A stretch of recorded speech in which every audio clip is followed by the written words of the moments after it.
Save this for your next job interview. So if the interviewer asks you, tell me about yourself, you want to first start with your name and then share your education in short, share about your experience, if any, and finally tell them why you are qualified for this job. And if they ask about your strengths, you can say this: optimistic, punctuality, fast decision making, hardworking, and energetic. And about your weakness, say this: straightforward, sensitive, impatient, talkative. And if they ask you about any career goals, just tell them your long-term goals and your short-term goals. And finally, if they ask why they should hire you, say this: share your knowledge, share any skills related to the job, share your work experience, and finally share your career goals with them. Good luck! Why should we hire you?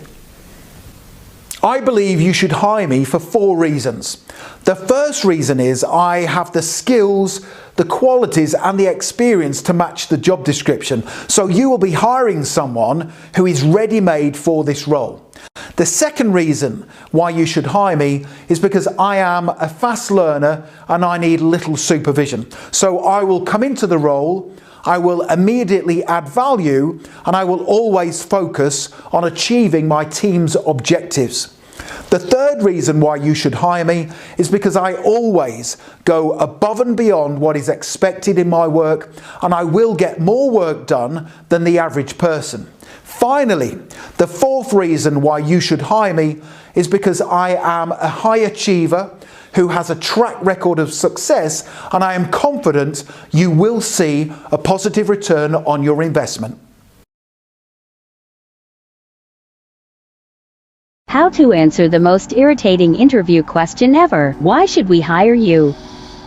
Thanks for coming in today. So why should we hire you? I don't know. I mean, you posted the ad saying you need someone and I'm here. You should hire me for my skills, experience, and personality. I will work harder than anyone else you're considering. Thanks for coming in today. So why should we hire you? That's a great question. As you can see on my resume, I have all the hard skills that you're looking for in a candidate. I have 10 years of editing experience, I know how to produce, and I have a degree in marketing. But I also have the soft skills you need for this job. I'm a team player, I'm a collaborator, I'm a clear communicator, and I have a sense of humor. But I've been following this company for a while now, and I know that you're looking for somebody who can really take ownership of this role. I have ideas that I think will help this company achieve its short-term and long-term goals, and I would love the opportunity to share them with the team. If you're the type of person that at the end of the interview, when they ask you, do you have any questions for us? You ask one question, I have some advice. You need to ask at least 3 questions, and if you don't have time, I suggest including those in your follow-up email. Your first question should always be about workplace culture. This could be about team dynamics, this could be about day-to-day activities, somewhere along the lines, how do you fit in their workplace culture? Listen, I know we always get caught up asking the right questions at the end, but you don't want to get caught in a job that you never asked about workplace culture, and then you end up in a team that kind of sucks. Second thing you should be asking about is professional development.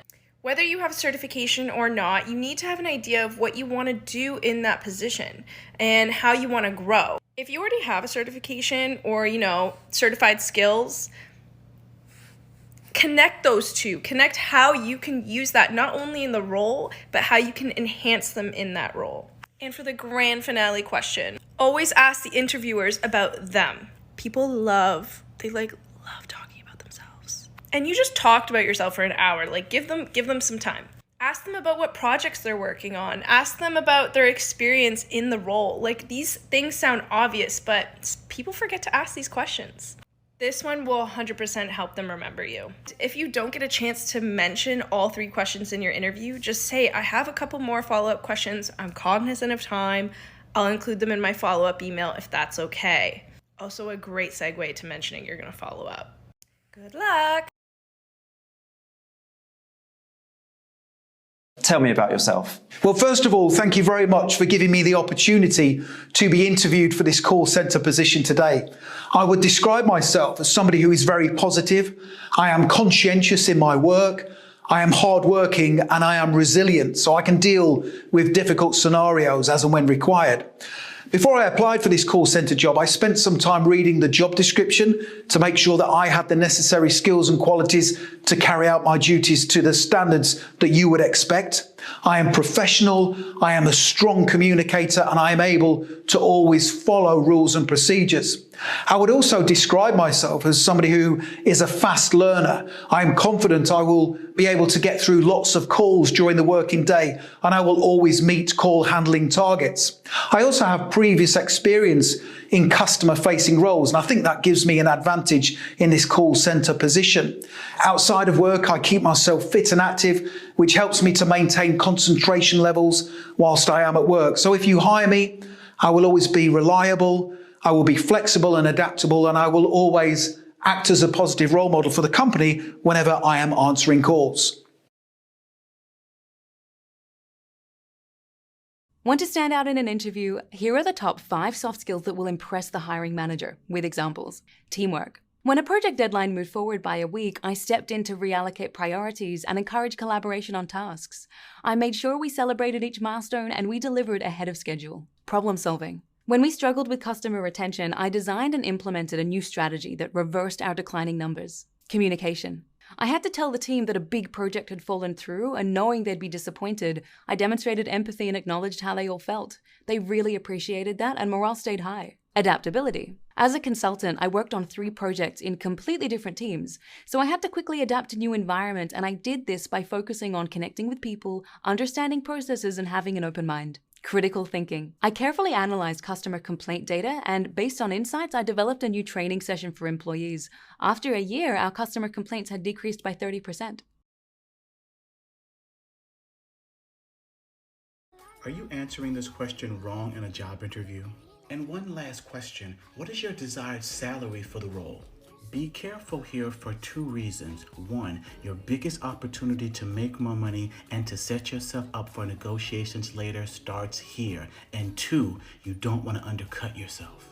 As we continue to have conversations about the role, I'll hopefully get a much clearer picture as to the full responsibilities of the position. Until that time, would you be able to tell me your ideal compensation range for the role? This is a careful reflective that forces them to show their hand first without you undercutting yourself, and shows you what room you might have for negotiations later. I just got home from a job interview and I asked a few questions at the very end that really impressed the interviewers, and I want to share with you. Interviewers love it when you ask them questions at the end, so definitely try your best to do at least 1 or 2. First, I would recommend double checking that there's enough time for questions and that you're cognizant of their time and the time slot of the interview. First, I asked, have I answered all of your questions? You want to make sure that all of your answers have been provided that they were looking for. Then I asked, what is an ideal employee to you? They freaking loved this question because it shows that you care about what they have to say and what you can bring to the table. Another question you could ask is, what has been your happiest day on the job and why? For me, the agency I was applying and interviewing for, it's not really an applicable question. I could have asked what was the most interesting day on the job, but that is completely up to you. It kind of gets them to talk about themselves, which everybody wants to do anyways, so it kind of leaves a good feeling after your interview. Next, I asked if there were any hesitations about me or my resume that I could address before I leave. This is important that in case they have any questions or anything comes up, they're able to ask you right then and there. And finally, I asked, when can I expect to hear back about the position? I hope this helps, and good luck. How to answer. What is your greatest strength in a job interview? What would you say is your greatest strength? I don't know. Nothing comes to mind. Well, I'm really good at making money. I have a lot of money and I'll make this company a lot of money. I'm really, really good at what I do. When you hire me today, you won't regret it. What would you say is your greatest strength? I think one of my greatest strengths is my ability to focus. I'm really grateful that I've always had a really good ability to focus, and it contributes to my ability to consistently make deadlines. Something I've been told in the past is that I have a really good attitude and I inspire those around me to be more creative. So I guess that's one of my strengths. I've had previous managers tell me that I'm really dependable. They can always count on me to get the job done right and on time, and it just means a lot to me when they tell me that. So tell me, what's your biggest weakness? I don't have any weaknesses really, I'm kind of perfect. Great, can you send the next candidate in please? Oh, really? You heard me. Never say you're perfect, give the interviewer a weakness and turn it into a strength. Hi, so what's your biggest weakness? Sometimes I take longer to complete tasks than others. Okay.